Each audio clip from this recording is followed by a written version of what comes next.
Hi friends, Vinayagar சதுர்த்திக்காக இன்றைக்கி மூன்றாவது video வந்து போட்டிருக்கோம். என்ன வீடியோ அப்படின்னு பார்த்தீங்கன்னா, நம்மளுடைய பாரம்பரிய எள்ளு வச்சு எப்படி நம்ம மோதகம் செய்யறது அப்படின்றத பற்றி நம்ம சிம்பிளாக ஈஸியாக பார்த்துலாங்க ஃப்ரெண்ட்ஸ். வாங்க ஃப்ரெண்ட்ஸ், வீடியோக்குள்ள friends, welcome to Amudha kitchen. Amudha கிச்சனில் இன்றைக்கி விநாயகர் சதுர்த்தி ஸ்பெஷல் மூணாவது வீடியோ தான் பார்க்க போகிறோம்.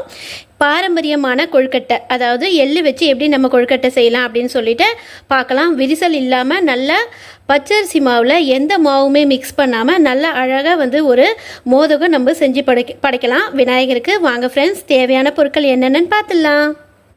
ஒரு கப்பு பச்சரிசி மாவு, இது அணில் கொழுக்கட்டை மாவு தான், பேக்கெட் மாவு தான். ஒரு கப்பு இது போல் கோபுரமாக எடுத்துக்கோங்க.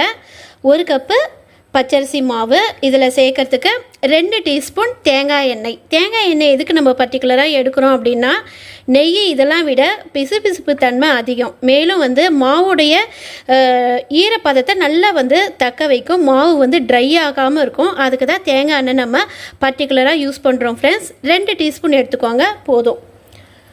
தேங்காய் 3/4 கப்பு, இதே கப்பில் 3/4 கப்பு எடுத்துக்கோங்க. 3/4 கப்பு வெல்லம், இது போல் வந்து துருவி எடுத்துக்கோங்க. டஸ்ட் எதுவும் இல்லாத பார்த்து எடுத்துக்கோங்க. ஏன்னா நம்ம கரைச்சி நம்ம வடிகட்ட போகிறதில்ல, அதனால் வந்து அப்படியே தான் நம்ம போட்டு எடுக்க போகிறோம். எள் மோதகத்துக்கு எள்ளு, வெள்ளை எள்ளு அப்படி இல்லைன்னா கருப்பு எள்ளு எடுத்துக்கோங்க. 3 டீஸ்பூன் எடுத்துகிட்ருக்கேன். ஏலக்காய் 8 ஏலக்காய் சர்க்கரை வச்சு பொடி பண்ணி எடுத்துகிட்ருக்கேன். தோல்லாம் வந்து நீக்கிட்டேன். ஓகேங்க ஃப்ரெண்ட்ஸ், எப்படி செய்யறதுன்னு நம்ம பார்த்துக்கலாம். இப்போ பாருங்கள், இந்த கப்பில் கோபுரமாக எடுத்தோம் இல்லையா பச்சரிசி மாவு, அதை இந்த வானலில் சேர்த்துருக்கேன். 5 நிமிஷம் மீடியம் ஃப்ளேமில் வச்சு நம்ம நல்லா வறுத்து எடுத்துக்கலாம். ஃப்ரெண்ட்ஸ், இப்போ பாருங்கள், ஒரு கப்பு பச்சரிசி மாவுக்கு கரெக்டாக 2 கப்பு தண்ணி எடுத்துக்கலாம். 1 கப்பு தண்ணி விட்டு மாவை நல்லா வறுத்த மாவை நம்ம கரைச்சி எடுத்துக்கலாம். இன்னொரு பேனில் 1 கப்பு தண்ணி நம்ம வச்சுக்கலாம். அது நல்லா கொதிக்கிட்டோம் அப்படின்னு சொல்லிட்டு கரைச்சி எடுத்த மாவை சேர்த்து நல்லா மீடியம் ஃப்ளேமுக்கும் கொஞ்சம் கம்மியாக வச்சு நல்லா மாவை வந்து கிண்டி விடலாம். இதோட வறுத்த பச்சரிசி மாவில் 1 கப்பு தண்ணி விட்டோடனே கொஞ்சம் கெட்டியாக இருந்ததுங்க ஃப்ரெண்ட்ஸ். அதனால் 1/4 கப்பில் கொஞ்சம் பாதி அளவு கொஞ்சமாக தண்ணி விட்டு கொஞ்சம் தண்ணியாக கலந்தாச்சு. இப்போ பேனில் சூடேறிட்டுருக்கு. பேனில் 1 கப்பு தண்ணி, அதே கப்பு நம்ம மாவு வளர்ந்துமே அதே கப்பில் 1 கப்பு தண்ணி விட்டு நல்லா வந்து கொதிக்க வைக்கலாம். இப்போ இதில் கலந்தெடுத்த இந்த மாவில், பச்சரிசி மாவில் கரெக்டாக 2 டீஸ்பூன் தேங்காய் எண்ணெயும் அதே போல் 1/4 சிட்டிகை உப்பு போட்டு நல்லா வந்து கலந்து வச்சுருக்கேங்க ஃப்ரெண்ட்ஸ். இப்போ அந்த மாவு தான் நம்ம இப்போ தண்ணி விடுறோம் பாருங்கள் பேனில், அதை இப்போ விட போகிறேன். கலந்து எடுக்கிற மாவுலேயே நம்ம வந்து தேங்காய் எண்ணெயும் உப்பும் போட்டு நல்லா விஸ்கில் அடித்து எடுத்துக்கலாம். நம்ம வச்ச தண்ணி நல்லாவே சூடேறிடுச்சு, சிம்மில் வச்சுருக்கேன். இப்போ இதில் உப்பு தேங்காய் எண்ணெய் சேர்த்து இந்த பச்சரிசி மாவு கலவையை இதோடு சேர்த்துக்கலாம். நல்லா ஒரு 2 கலர் கிளறி விட்டுட்டு அப்புறமா நம்ம மீடியம் ஃப்ளேமில் வச்சுக்கலாங்க ஃப்ரெண்ட்ஸ். இப்போ பாருங்கள், நல்லா வந்து ஒரு கலரி கிளறி விட்டுட்டேன். மீடியம் ஃப்ளேமில் வச்சுருக்கேன். கை விடாமல் நம்ம கலந்து விட்டோம்னா மாவு நமக்கு நல்லா உருண்டு திரண்டு நல்லா அருமையான கன்சிஸ்டன்சியில் வருங்க ஃப்ரெண்ட்ஸ். மீடியம் ஃப்ளேம்லேயே வச்சுட்டு நல்லா வந்து கைவிடாமல் கலந்து விடுங்க, கட்டிகள் இருக்கக்கூடாது. சேர்த்து நமக்கு 2 நிமிஷத்தில் எவ்வளோ அழகாக வந்து பதமாக வந்துருச்சு பாருங்கள். கைவிடாமல் வந்து நம்ம நல்லா கலந்து விடலாம் ஃப்ரெண்ட்ஸ். இது போல் நம்ம தண்ணி திட்டமாக வச்சோம்னா நமக்கு 5 நிமிஷத்தில் பதமான மாவு வந்து நமக்கு கிடச்சிடும். கரெக்டாக 5 நிமிஷம் தான் ஆச்சு. எவ்வளோ பதமாக இருக்குது பாருங்கள். நம்ம கிளறக்கூடிய மாவானது நல்லா சுருண்டு வரணுங்க ஃப்ரெண்ட்ஸ். கொழுக்கட்டை தட்டுற அளவுக்கு நல்லா கொஞ்சம் டைட்டாக வரணும். அந்த அளவுக்கு நல்லா நம்ம கலந்து விட்டுட்டு நல்லா ஆற விடணும் மாவை. மேல் மாவு அடி மாவு அப்படின்னு சொல்லிட்டு நல்லா மாவு பாருங்கள். இந்த திட்டத்துக்கு இருந்தால் போதும், நமக்கு ஸ்டவ் ஆஃப் பண்ணிடலாம். நான் இப்போ பாருங்கள், எல்லாம் மீடியம் ஃப்ளேமில் வச்சு நம்ம வறுத்து எடுத்துக்கலாம். டக்குன்னு வந்து நமக்கு பொரிஞ்சு செவந்து வந்துடும். லைட்டாக இது மீடியம் ஃப்ளேமில் வச்சு ஒரு 2 நிமிஷம் நம்ம வறுபடட்டோன்னு எடுத்துக்கலாம். இப்போவே பாருங்கள், பொரியிற சவுண்டு கேட்குது பாருங்கள். நெக்ஸ்ட்டு நம்ம துருவி வச்சுருக்கக்கூடிய தேங்காவையும் நம்ம இது போல் நம்ம வறுத்து எடுத்துக்கணும். மீடியம் ஃப்ளேமில் வச்சு வறுத்து எடுக்கும்போது டேஸ்ட்டு அதிகமாக இருக்கிறதோட வாசனை அதிகமாக இருக்கும். அதோட தேங்காயில் இருக்கக்கூடிய ஈரத்தன்மை பூராவும் நல்லா ட்ரை ஆகிடும். நமக்கு டெசிகேட்டட் கோகனட் போல் நமக்கு வந்துடும். ரொம்ப வாசனையாக நம்ம வைக்கக்கூடிய பூர்ணமானது இந்த அளவுக்கு நம்ம வறுத்து எடுத்தால் போதுங்க ஃப்ரெண்ட்ஸ். நல்லா வாசம் அதிகமாக இருக்கும். 2 நிமிஷம் போதும். சிம்மிலேயே வச்சு நம்ம வறுத்து எடுத்துக்கலாம். வறுத்து ஆற விட்ட எள்ளை இதில் சேர்த்துட்டேன். இப்போ இந்த தேங்காவையும் இதோடு சேர்த்துக்கலாம். தேங்காய் கொஞ்சம் நேரம் ஆறட்டும். இந்த வறுத்த எள்ளையும் தேங்காவையும் ஒரு சுத்து போதும் நமக்கு. ஒரே சுத்து விட்டு எடுத்துக்கலாம். ஒரே சுத்து தான், எவ்வளோ நல்லா கமகமன்னு அருமையாக வந்து நமக்கு ரெடி ஆகிடுச்சு பாருங்கள். இப்போ என்ன பண்ணணும், வெல்லத்தை இதில் போட்டு நம்ம சுற்றக்கூடாது. இதை ஒரு பவுலில் எடுத்துகிட்டு இதோட நம்ம வெல்லத்தை கைகளால் நல்லா கலந்து விட்டுடணும். கட்டிகள் இருந்ததுன்னா இது போல் நல்லா வந்து அழுத்தி விட்டுடணும். அதோட ஏலக்காய் பவுடரும் சேர்த்து மிக்ஸ் பண்ணிக்கலாம்.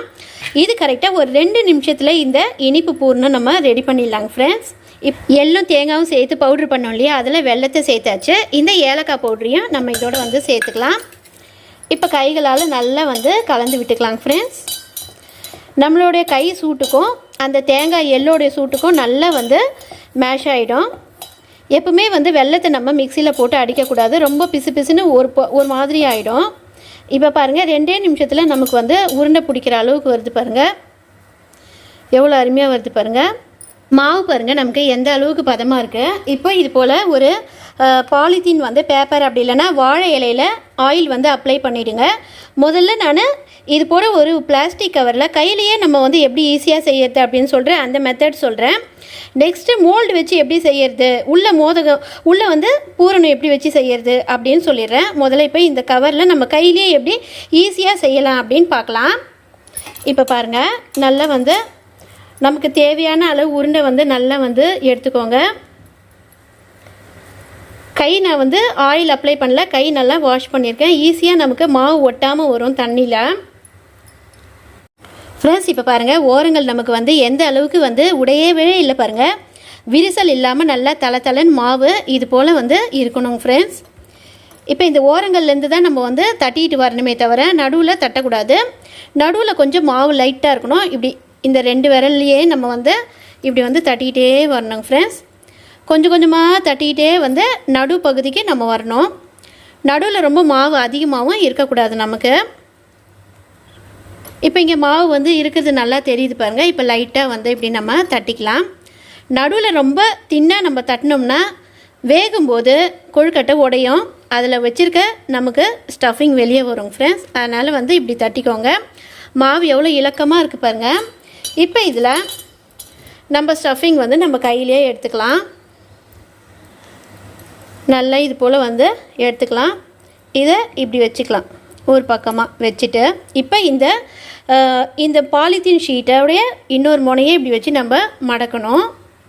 இப்போ பாருங்கள், இங்கே பீலரில் வச்சு இப்படியே நம்ம வந்து ஓட்டிகிட்டே வந்தோம்னா அந்த முனையும் நல்லா நமக்கு ஈவனாக வரும், டிசைனாக வரும், சூப்பராக. இப்படியே வந்து அந்த கார்னர்லேருந்து நம்ம கொண்டு வரணும்.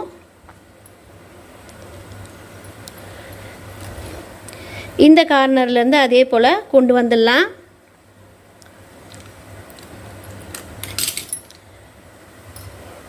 எவ்வளோ வந்து நல்லா அருமையாக வந்துருச்சு பாருங்கள்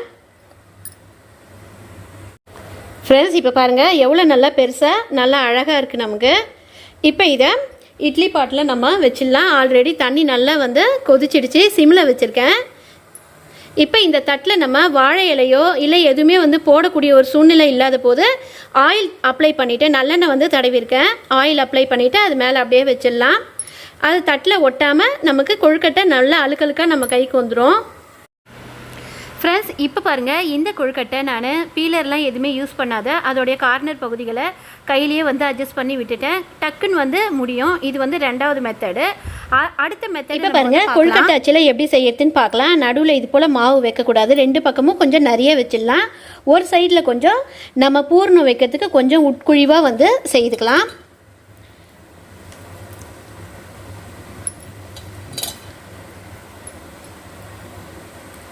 ஓகேங்க ஃப்ரெண்ட்ஸ், இப்போ என்ன பண்ணணும், 2 மூடியும் நல்லா க்ளோஸ் பண்ணி கையில் அழுத்தினோம்னா எக்ஸஸாக இருக்கக்கூடிய மாவு நிறையவே வந்துடும் மேலே.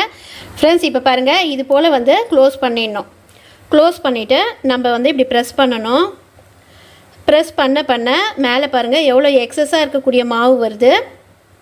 நல்லா வந்து ப்ரெஸ் பண்ணணும், லேசாக வந்து ப்ரெஸ் பண்ணிக்கிட்டே இருக்கணும். எக்ஸஸாக இருக்கக்கூடிய மாவு நிறையவே வந்துடும் ஃப்ரெண்ட்ஸ். இப்போ நம்மளுடைய மோதகத்துக்கு நல்லா மேட்சாக சூப்பராக கருப்பு மூக்கலையில் சுண்டல், இதில் கடுகு, உளுத்தம்பருப்பு, கடலைப்பருப்பு, வட்டல் மிளகாய், அதே போல் கொஞ்சமாக வந்து மஞ்சத்தூள் போட்டிருக்கேன், லைட்டாக ஒரு 1/4 சிட்டிகை மஞ்சத்தூள், கருவேப்பிலை எல்லாமே போட்டாச்சு, சீரகம். இதில் வந்து விருப்பப்பட்டிங்கன்னா ஒரு 1/4 டீஸ்பூன் மிளகாய் தூள் போட்டுக்காங்க, ரொம்ப வந்து அருமையாக இருக்கும். இது போல் வந்து செஞ்சு பாருங்கள். மசாலா சுண்டல் சூப்பராக இருக்கும் ஃப்ரெண்ட்ஸ். நம்ம எப்பயுமே சுண்டல் செய்யும்போது ஒரு 1/4 சிட்டிகை நம்ம உப்பு கொஞ்சமாக போட்டுட்டோம்னா சால்ட்டு ரொம்பவே வந்து அருமையாக இருக்கும். இப்போ நம்ம விநாயகருக்கு நல்ல அருமையான மூக்கடலை சுண்டல் ரெடி. நம்மளுடைய விநாயகருக்கு சூப்பராக மோதகமும் எள் மோதகமும் மூக்கடலை கருப்பு மூக்கடலை சுண்டலும் ரெடி ஆயிடுச்சிங்க ஃப்ரெண்ட்ஸ். அட்வான்ஸாக வந்து நம்ம படைச்சாச்சு விநாயகருக்கு. நம்மளுடைய விநாயகர் பாருங்கள் எவ்வளோ அருமையாக இருக்கார். இந்த விநாயகர் நம்ம வீடியோக்காக தான் ஃப்ரெண்ட்ஸ் வச்சுருக்கோம். நாங்கள் களிமண் விநாயகர் வச்சு வணங்குவோம். நாளைக்கு விநாயகர் சதுர்த்தி. நம்மளுடைய வியூவர்ஸ் சப்ஸ்கிரைபர்ஸ் எல்லாருக்கும் அட்வான்ஸ் விநாயகர் சதுர்த்தி நல்வாழ்த்துக்கள். ஓகேங்க ஃப்ரெண்ட்ஸ். கையில் செஞ்சது, இது வந்து அச்சில் செஞ்சதுங்க ஃப்ரெண்ட்ஸ். எவ்வளோ அருமையாக இருக்குது பாருங்கள். உள்ளே வந்து ஸ்டஃபிங்கோட. இது பூண்டு அச்சில் செஞ்சது. ஒரு சிலது லைட்டாக வந்து கொஞ்சம் உடைந்தது, இது போல் வந்து உடஞ்சி வந்தது. ஓகேங்க ஃப்ரெண்ட்ஸ், நீங்களும் வந்து இதே போல் நல்லபடியாக செஞ்சு விநாயகர் சதுர்த்தி கும்பிடுங்க. விநாயகருடைய ஆசீர்வாதத்தை பெறணும். ஓகேங்க ஃப்ரெண்ட்ஸ், இந்த வீடியோ உங்களுக்கு பிடிச்சிருந்தா லைக் பண்ணுங்கள், ஷேர் பண்ணுங்கள், மறக்காமல் சப்ஸ்கிரைப் பண்ணிவிட்டு பெல் ஐக்கானையும் தட்ட மறக்காதீங்க. பாய், தேங்க்யூ.